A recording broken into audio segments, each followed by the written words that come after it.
नमस्कार दोस्तों, स्वागत है आपका अपने YouTube channel Veenu education point में। दोस्तों आज के इस वीडियो में देखेंगे हम लोग क्लास नंबर 44 देखेंगे। ठीक है, इससे पहले याद रखना आप लोगों का क्लास 1 से लेकर 43 तक करवा दिए हैं, जिसका एक अलग प्लेलिस्ट भी बना हुआ है, तो वहाँ से भी जाके आप लोग क्लास कर सकते हैं। ठीक है, डेली ये क्लास आपको 4 बजे इवनिंग में आता है, तो सभी लोग 4 बजे इवनिंग में प्रेजेंट होकर ये क्लास आप लोग करेंगे।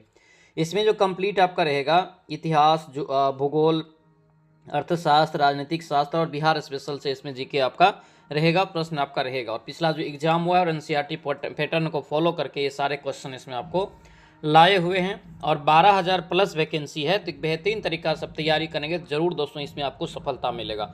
इंटर स्तर पे दोस्तों बेहतरीन जॉब है, इससे अच्छा जॉब इंटर स्तर पे जल्दी नहीं मिलेगा, इसीलिए जी जान लगा दीजिए, पूरा जोर तोड़ से तैयारी कीजिए, तभी जाके दोस्तों इसमें होगा। ठीक है, तो शुरू से लेकर लास्ट तक इस वीडियो को आप लोग जरूर देखेंगे और लास्ट में आप लोगों को कैसा लगता है वीडियो कमेंट करके भी जरूर बताएंगे। ठीक है, और सभी लोग इस वीडियो को लाइक भी कर देंगे। चलिए पहला प्रश्न यहाँ पे देखिए क्या पूछा जा रहा है कि अम्ल वर्षा दोस्तों करें कि निम्नलिखित में से किसके द्वारा होने वाले वायु प्रदूषण के कारण होती है। यानी कि अम्ल वर्षा जो होता है दोस्तों, ये किसके द्वारा होने वाले वायु प्रदूषण के कारण होती है। तो याद रखना ये नाइट्रस ऑक्साइड और सल्फर डाइऑक्साइड हो जाएगा। ऑप्शन यहाँ से क्या होगा, डी आपका करेक्ट आंसर होगा, डी यहाँ से याद रखेंगे। ठीक है, चलिए नेक्स्ट प्रश्न यहाँ पे देखेंगे क्या पूछ रहे, कौन यहाँ पे सुमेलित है। क्या पूछ रहे यहाँ पे सुमेलित है दोस्तों, यहाँ पे पूछा जा रहा है। तो देखिए यहाँ पे नोखाई लेम अभ्यारण्य जो है, याद रखना मेघालय में, ये आपका यहाँ से सही है। ऑप्शन नंबर ए आपका राइट आंसर हो जाएगा, याद रखेंगे। ठीक है, ये आपको याद रखना है। ये जो पेरियार देख रहे, पेरियार केरल में है, रणथंभौर कहाँ है, तो याद रखना रणथंभौर दोस्तों राजस्थान में हो जाएगा। ठीक है, अगला प्रश्न यहाँ पे देखेंगे कौन यहाँ पे सुमेलित नहीं है। क्या पूछ रहे, कौन यहाँ पे सुमेलित दोस्तों नहीं है। देखिए हीराकुंड परियोजना जो है महानदी पे, बिल्कुल करेक्ट है। काकड़ापारा परियोजना ताप्ती नदी पे, ये भी करेक्ट है। पोचमपाद परियोजना जो है गोदावरी नदी पे, ये भी करेक्ट है। लेकिन यहाँ पे दोस्तों जायकवाड़ी परियोजना जो है कृष्णा नदी पे नहीं होगा, ये भी होगा गोदावरी नदी पे। क्या होगा, गोदावरी नदी पे दोस्तों ये भी होगा। ठीक है, इसीलिए ये यहाँ से जो है मिलान आपका गलत हो जाएगा। नेक्स्ट प्रश्न यहाँ पे देखेंगे निम्नलिखित में से कौन सा महल एक अकबर द्वारा निर्मित है। इसमें ऑप्शन में बताना है कि कौन सा महल है जो अकबर के द्वारा निर्मित है। तो याद रखना जहांगीर महल जो दोस्तों बनवाया गया था, ये अकबर के द्वारा बनवाया गया था। ऑप्शन नंबर ए आपका करेक्ट आंसर होगा, ए याद रखना। ठीक है, आगे बढ़ते हैं। क्या पूछ रहे हैं यहाँ पे देखिए, मध्यकालीन भारत में मनसबदारी व्यवस्था क्यों लागू किया गया था। मनसबदारी व्यवस्था दोस्तों जो लागू किया गया था, जो कि औरंगजेब के काल में सबसे ज्यादा मनसबदारी दोस्तों रहते थे। ठीक है, 5 का राइट आंसर याद रखना ये बी हो जाएगा, सैनिकों की यहाँ पे जो है सुगमता से भर्ती हेतु। ऑप्शन क्या होगा, बी आपका करेक्ट आंसर हो जाएगा। आगे बढ़िए, क्या पूछ रहा है यहाँ पे दिया है कि कौन सा एक राष्ट्रवादी समाचार पत्र नहीं है। इस ऑप्शन में बताना है कौन एक राष्ट्रवादी समाचार पत्र नहीं रहा है। ये हो जाएगा दोस्तों द टाइम्स ऑफ इंडिया, मतलब ये बाद में आया है, ये राष्ट्रवादी समाचार पत्र नहीं रहा। द हिंदू हो गया, बंगाली हो गया और द यहाँ से महारंता, ये सभी हो जाएगा। डी आपका गलत ऑप्शन होगा। आगे बढ़िए, क्या पूछ रहे हैं, मौर्य समाज का करा है कि 7 वर्गों में विभाजन का विशेष रूप से उल्लेख किया गया है किसमें। यानी कि मौर्य साम्राज्य का 7 वर्गों में जो विभाजन किया गया है, विशेष रूप से इसका उल्लेख कहां पर किया गया है। तो ये डी आपका राइट आंसर होगा, यानी कि मेगास्थनीज की दोस्तों एक पुस्तक है, इंडिका में दोस्तों किया गया है। ठीक है, ऑप्शन नंबर क्या होगा, डी आपका राइट आंसर हो जाएगा। अगला प्रश्न यहाँ पे देखेंगे 1929 में दोस्तों कह रहा है कि खुदाई खिदमतगार को किसने जो है संगठित किया था। तो खुदाई खिदमतगार पूछा जाता है क्वेश्चन। ठीक है, याद रखना ये खान अब्दुल गफ्फार खान हो जाएगा। ऑप्शन यहाँ से क्या होगा, ए आपका राइट आंसर हो जाएगा।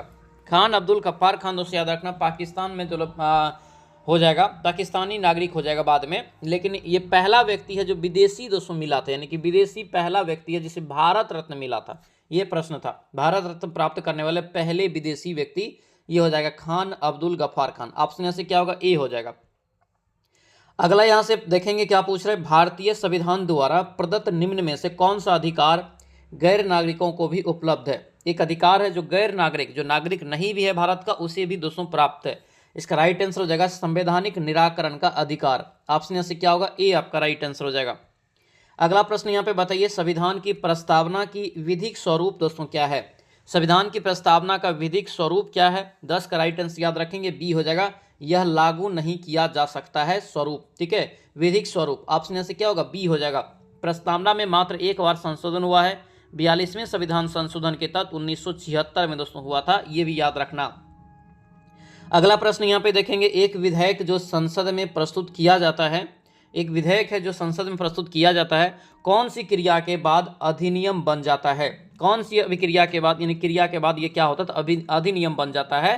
तो याद रखना ये बी हो जाएगा, जब राष्ट्रपति अपनी सहमति दे देता है। ऑप्शन क्या होगा? बी आपका दोस्तों करेक्ट आंसर हो जाएगा, ध्यान रखेंगे। अगला यहाँ पे प्रश्न देखेंगे कि जिस समिति की सिफारिश पर भारत में पंचायती राज की स्थापना की गई थी उसका अध्यक्ष कौन था? यानी कि पंचायती राज का दोस्तों जो किया गया था स्थापना, उस समय उसका अध्यक्ष कौन था?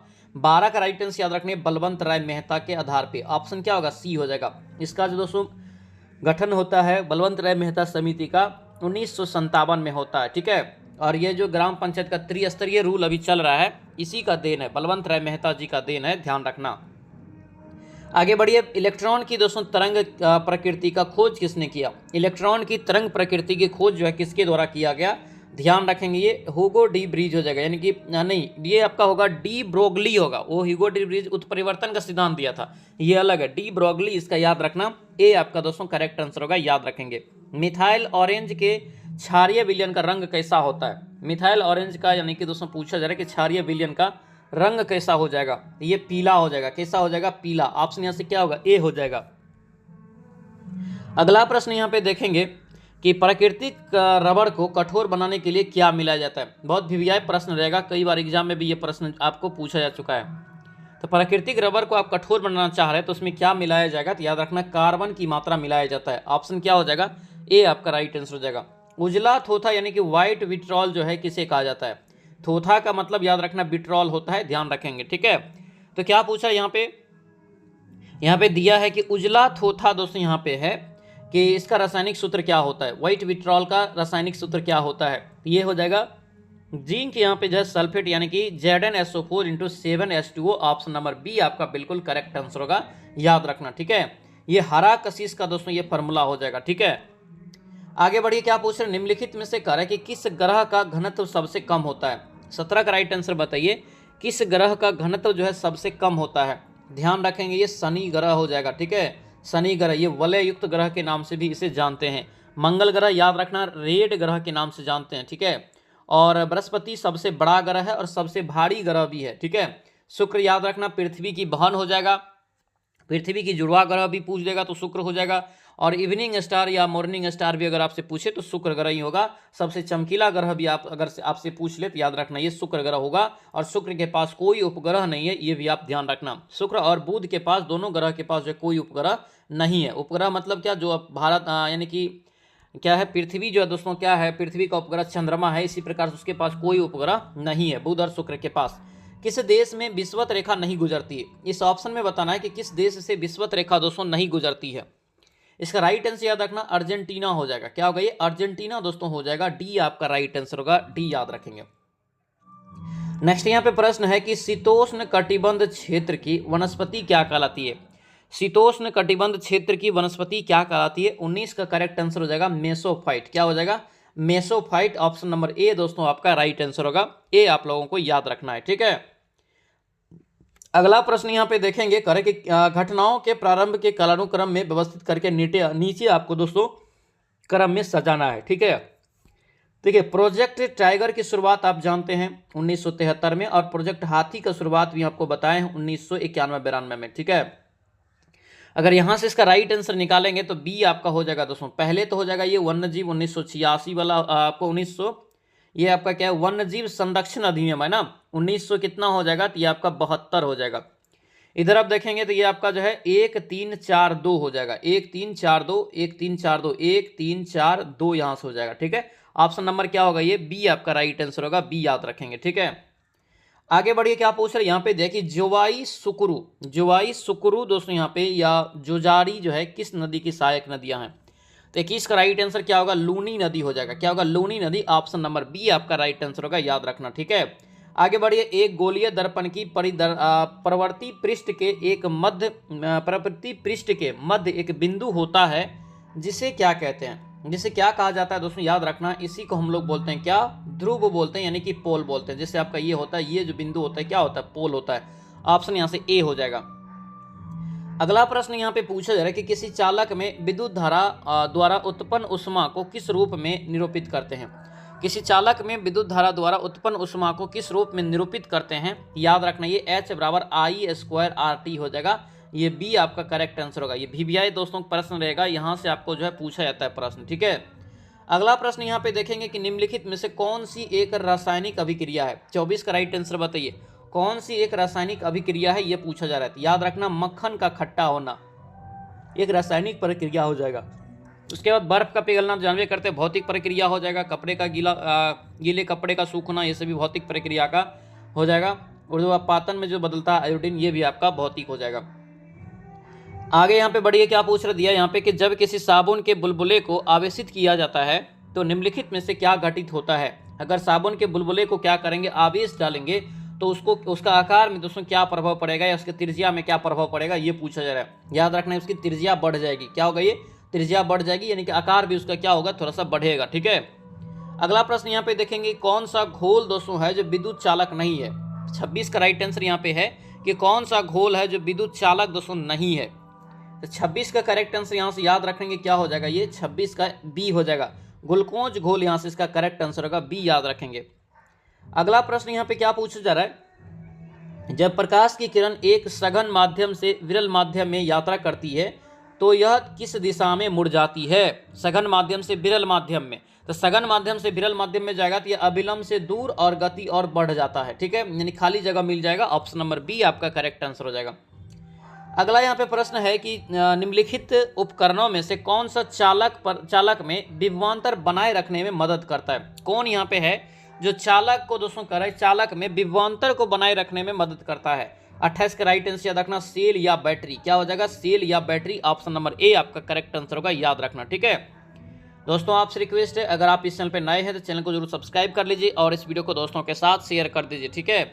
और दोस्तों ध्यान रखना बहुत ही अच्छा मौका है, बहुत ज़्यादा वैकेंसी है, तो अभी से तैयारी अब शुरू कर दीजिए। कुछ गुनगान भी चल रहा है कि आपका मार्च में दोस्तों एग्जाम हो सकता है, ठीक है। तो मेहनत कीजिए डेली। इसका पीडीएफ भी आप लोगों को टेलीग्राम पे दे देते हैं, तो टेलीग्राम आप लोग ज्वाइन करके पीडीएफ भी ले सकते हैं वहाँ से, ताकि आप दोबारा भी रिवीजन कर सके। और नोट यहाँ से बनाइए, एक नोट सभी लोग बनाइए, उसमें जो क्वेश्चन नहीं जानते हैं, जो क्वेश्चन बार बार कन्फ्यूजन होता है, जो क्वेश्चन आपको दोस्तों जो नया लगता है, उन सभी क्वेश्चन को उसमें लिखिए। बुक है, किताब है, उन सभी को अलग अलग दोस्तों जगह पे लिखिए और याद कीजिए, तब जाके आपका तैयारी होगा। जीएस बहुत फैक्ट करेगा, यानी कि बहुत दोस्तों मैटर करेगा पास करने के लिए बिहार एसएससी भी, ठीक है। चलिए 29 का यहाँ पे बताइए निम्नलिखित में से कौन सी एक जो है सरल अस्थायी उत्तक नहीं है? सरल अस्थायी उत्तक यहाँ पे पूछा जा रहा है दोस्तों, नहीं है। 29 का राइट आंसर क्या हो जाएगा? तब बी हो जाएगा, जाइलम। क्या होगा? जाइलम हो जाएगा। ऑप्शन नंबर बी आपका बिल्कुल राइट आंसर होगा, बी याद रखेंगे। अगला प्रश्न यहाँ पे क्या कर रहा है कि प्राचीन काल के जानवरों तथा जानवरों, पौधों और अन्य जीवों के संरक्षित अवशेष या चिन्हों के अध्ययन का विज्ञान क्या कहलाता है? इस अध्ययन के विज्ञान को क्या कहते हैं? इसे कहते हैं दोस्तों, याद रखना, पेलियंटोलॉजी कहते हैं। क्या बोलते हैं? पेलियंटोलॉजी। ऑप्शन नंबर याद रखना सी आपका बिल्कुल राइट आंसर होगा, सी आप लोगों को ध्यान रखना है, ठीक है। अगला प्रश्न यहाँ पे बताइए ऑस्टियोपोरोसिस। क्या यहाँ पे है? ऑस्टियोपोरोसिस किस रोग से संबंधित है? ऑस्टियोपोरोसिस दोस्तों याद रखना किस रोग से संबंधित हो जाएगा? तो ये हड्डी से हो जाएगा। किससे? हड्डी से। ऑप्शन नंबर डी आपका दोस्तों बिल्कुल करेक्ट आंसर होगा, डी याद रखेंगे, ये हड्डी से हो जाएगा, ठीक है। आगे यहाँ पे देखेंगे क्या पूछ रहे करें कि मानव में बैक्टीरिया के संक्रमण को रोकने का सबसे सरल इलाज क्या है? यानी कि मानव में बैक्टीरिया के संक्रमण को रोकने का सबसे सरल इलाज क्या है, ये पूछा जा रहा है। 32 का राइट आंसर याद रखना ये एंटीबायोटिक्स हो जाएगा। क्या होगा? ये एंटीबायोटिक्स। ऑप्शन नंबर सी आपका बिल्कुल राइट आंसर होगा, सी सभी लोग यहाँ से याद रखेंगे। चलिए अगला प्रश्न यहाँ पे देखेंगे कि अलैंगिक प्रजनन लैंगिक प्रजनन से भिन्न है। क्या है? अलैंगिक प्रजनन लैंगिक प्रजनन से भिन्न है। और लैंगिक प्रजनन दोस्तों यहाँ पे पूछा जा रहा है कि क्या होता है, ये पूछा जा रहा है। इसका राइट आंसर क्या हो जाएगा? तो सी हो जाएगा। नए जीव जनक दोस्तों यहाँ पे माता पिता के समान होते हैं, मतलब नए जो जीव आपका होता है वो माता पिता के समान। ऑप्शन यहाँ से क्या हो जाएगा? सी राइट आंसर हो जाएगा। अगला प्रश्न यहाँ पे क्या पूछा जा रहा है कि निम्नलिखित में से कौन बढ़ते भ्रूण के लिए पोषक उत्तक का जो है कार्य करता है? पोषक उत्तक का कार्य यहाँ पे करता है। 34 का राइट आंसर यहाँ से क्या हो जाएगा? तो एंडोस्पर्म हो जाएगा। क्या होगा? एंडोस्पर्म। देखिए बढ़ते भ्रूण के लिए पोषक उत्तक का कार्य करता है कौन? एंडोस्पर्म करेगा। ऑप्शन यहाँ से सी हो जाएगा। नेक्स्ट यहाँ पे देखेंगे क्या पूछ रहे करें कि एक पौधे के तने या जड़ का जो है घेरा किस कारण से बढ़ता है? एक पौधे के तने या जड़ का घेरा जो है किस कारण से बढ़ता है। 35 के याद रखना ये क्या होगा, ये लेटरल मेरी यहाँ से जो है मेरी स्टेम हो जाएगा। ऑप्शन यहाँ से क्या होगा, ए आपका करेक्ट आंसर हो जाएगा दोस्तों, याद रखेंगे। अगला प्रश्न यहाँ पे क्या करें कि उत्तक के संबंध में कौन सा कथन सही है। क्या पूछ रहे हैं, सही कथन आपको छांटना है उत्तक के संबंध में, टिश्यू के संबंध में। ठीक है, अब यहाँ पे पढ़िए कथन को, 3 कथन यहाँ पे आपका दिया हुआ है। देखिए, कोशिका से उत्तक और उत्तकों से अंग का निर्माण होता है, बिल्कुल करेक्ट है। कोशिकाओं से उत्तक का निर्माण होता है और सभी उत्तक मिलकर दोस्तों एक अंग का निर्माण करता है, सही है। उत्तक शब्द का प्रयोग जो है बीसेट ने किया था, ये भी आपका सही है। ये ध्यान रखना, लिखने वाला प्रश्न है, लिख लेना। वे कोशिकाएं जो मूल रूप से दिखने में और कार्य करने में समान होती है उत्तक कहलाती, ये भी आपका सही है। ये तीनों कथन आपका बिल्कुल दोस्तों राइट आंसर है, ऑप्शन नंबर ए हो जाएगा, तीनों कथन सही है। अगला प्रश्न यहाँ पे है कि मानव शरीर के भीतर रक्त निम्न में से किसकी उपस्थिति के कारण नहीं जमता है। रक्त जो मानव शरीर में, ये सेम क्वेश्चन आपको 70वीं बीपीएससी जब भी हुआ है इसमें पूछा गया प्रश्न है। मानव में जो रक्त दोस्तों नहीं जमता किसकी उपस्थिति के कारण, याद रखना इसका करेक्ट आंसर बी हो जाएगा, हेपेरिन। क्या होगा, हेपेरिन, ऑप्शन नंबर बी आपका राइट आंसर होगा, याद रखेंगे। चलिए अगला प्रश्न यहाँ पे है कि नाइट्रोजन स्थिरीकरण करने वाले नील हरित शैवाल निम्न में से करे यहाँ पे कि फसल वाले खेत में पाए जाते हैं। निम्न में से कौन से फसल वाले खेत में पाया जाता है नाइट्रोजन स्थिरीकरण करने वाले नील हरित शैवाल। तो याद रखना 38 का राइट आंसर धान का हो जाएगा। धान में एक खेरा रोग होता है दोस्तों, जस्ता की कमी से, ये भी याद रखना। और धान में से गैस अगर पूछे कौन सा निकलता है तो याद रखना मीथेन गैस निकलता है। आगे बढ़िए, क्या पूछ रहे, कौन यहाँ पे सुमेलित नहीं है। क्या पूछ रहे, कौन यहाँ पे सुमेलित नहीं है, यहाँ पे पूछा जा रहा है। तो देखिए यहाँ पे हेजा जो है बाबरियो कॉलरी हो जाएगा, सही है। कोड जो है कुष्ठ, ये आपको जो है माइक्रोबैक्टीरियम लेप्री। टिटेनस जो है क्लोस्ट्रियम टिटेनी हो जाएगा, ठीक है। तो ये आपका सही है, डी आपका दोस्तों यहाँ से जो है गलत हो जाएगा। अगला प्रश्न यहाँ पे है कि राष्ट्रीय आय से संबंधित दोस्तों हिंदू विधि दर का अवधारणा किसने प्रस्तुत किया था। इंपॉर्टेंट प्रश्न रहेगा, याद रखना। इसका राइट आंसर हो जाएगा प्रोफेसर राजकृष्णा। क्या होगा ये, professor Rajkrishna, option number B आपका करेक्ट आंसर होगा, याद रखना। आगे यहाँ पे बताइए क्या पूछ रहे हैं, एसे ऑन इंडियन इकोनॉमी। अब यही सब प्रश्न हम बोलते हैं कॉपी में लिखने के लिए, तो एक जगह आपका क्या होगा तो इससे इकट्ठा हो जाएगा, तो आप याद करने में खोजने में दिक्कत नहीं होगा। इसलिए जब भी आपको पुस्तक और लेखक मिलता है उसे एक जगह कॉपी में लिखिए और याद कीजिए, ठीक है। ऐसे ऑन इंडियन इकोनॉमी के लेखक कौन है, 41 का राइट आंसर यहाँ से क्या हो जाएगा, बी हो जाएगा, एमजी रनाडे। ऑप्शन नंबर क्या होगा, बी आपका दोस्तों करेक्ट आंसर हो जाएगा। नेक्स्ट क्वेश्चन यहाँ पे देखेंगे, रशियन क्रांति यानी कि रूसी क्रांति जो है को और किस नाम से जानते हैं। तो रूसी क्रांति को और किस नाम से जानते हैं ये पूछा है, तो याद रखना ये अक्टूबर क्रांति के नाम से भी इसे जानते हैं। किस नाम से, अक्टूबर क्रांति के नाम से भी जानते हैं। नेक्स्ट क्वेश्चन यहाँ पे है कि ईश्वर चंद्र विद्यासागर द्वारा कलकत्ता में स्थापित महाविद्यालय का नाम क्या था। यानी कलकत्ता में जो स्थापित किया था ईश्वर चंद्र विद्यासागर ने एक विश्वविद्यालय का स्थापना किया था, उसका क्या नाम रखा गया था, तो याद रखेंगे इसका नाम रखा था बेथुन कॉलेज। क्या रखा था, बेथुन, ऑप्शन यहाँ से बी हो जाएगा। नेक्स्ट क्वेश्चन में बताइए क्या पूछा, सर्वप्रथम जो है भक्ति किस उपनिषद में मिलता है। भक्ति दोस्तों यहाँ पे कर भक्ति जो है दोस्तों ये किस उल्लेख किस उपनिषद में सर्वप्रथम मिलता है। 44 का याद रखना ये श्वेताश्वर यहाँ पे उपनिषद हो जाएगा, ऑप्शन यहाँ से ए आपका राइट आंसर होगा। और ये सभी प्रश्न आपका बहुत इंपॉर्टेंट हो जाएगा। किस सूफी संत को जो है बंदानबाज के नाम से जानता है, बंदानबाज के नाम से जानते हैं, किस सूफी संत को बंदानबाज के नाम से जानते हैं, ये हो जाएगा मोहम्मद गोसू दराज, ऑप्शन यहाँ से ए आपका राइट आंसर होगा, याद रखना। गुप्त काल में करे कि पेट इकाई थी किसकी, पेट जो दोस्तों एक था गुप्त काल में, किसकी इकाई थी, तो ग्राम समूह का हो जाएगा। किसका होगा, ग्राम समूह का, ऑप्शन नंबर डी आपका बिल्कुल करेक्ट आंसर होगा, डी याद रखेंगे। अक्षय नीति का संबंध बताइए किससे है। अक्षय नीति का संबंध दोस्तों किससे है, ये समसामयिक घटना का ये आपका हो जाएगा क्वेश्चन। तो ये क्या पूछ रहा है, अक्षय नीति का संबंध दोस्तों किससे है, याद रखना ये हो जाएगा अस्थाई सेना से। किससे, अस्थाई सेना से, ऑप्शन नंबर सी आपका बिल्कुल राइट आंसर होगा, सी याद रखेंगे। अगला प्रश्न यहाँ पे क्या पूछ रहा है, पौधे में जो है डैश हार्मोन के संचार के कारण वे प्रकाश की ओर झुक जाती है। प्रकाश की ओर क्या होती है, झुक जाती है, तो ये ऑक्सीजन हो जाएगा। क्या होगा, ऑक्सीजन के कारण क्या होता है, तो पौधा जो है प्रकाश की ओर झुक जाती है, ऑप्शन यहाँ से क्या होगा, सी हो जाएगा। नेक्स्ट क्वेश्चन यहाँ पे देखेंगे क्या पूछा दिया यहाँ पे कि निम्न में से कौन सा जानवरों में पाए जाने वाला हार्मोन नहीं है। जानवर में वो हार्मोन नहीं होता है, तो ये ऑक्सीजन दोस्तों जानवर में नहीं होता है, ठीक है। ये पौधे में जनरली पाया जाता है, तो ये आपका बी गलत हो जाएगा, ठीक है। इंसुलिन, थायरॉक्सिन, एड्रेनलिन ये सभी जानवरों में होता है।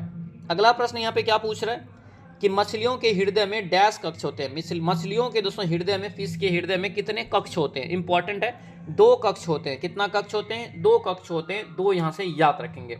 तो ये था दोस्तों आप लोगों का जो है क्लास यहाँ पे दोस्तों रहा आपको कर्मचारी बैच के तहत 44वां क्लास। ठीक है, इससे पहले 1 से लेकर 43 तक आप लोगों का क्लास करवा दिए हैं। प्लेलिस्ट बना हुआ है, जिसका भी छूटा हुआ है तो वहाँ से सारे क्लास को जाके आप कीजिए और डे बाय डे आप क्लास दोस्तों शुरू कीजिए। 4 बजे आपका ये डेली क्लास आता है, ये चीज़ को आप ध्यान रखिए। ठीक है, इसका अगर आप PDF भी चाहते हैं तो टेलीग्राम आप ज्वाइन कर लीजिए।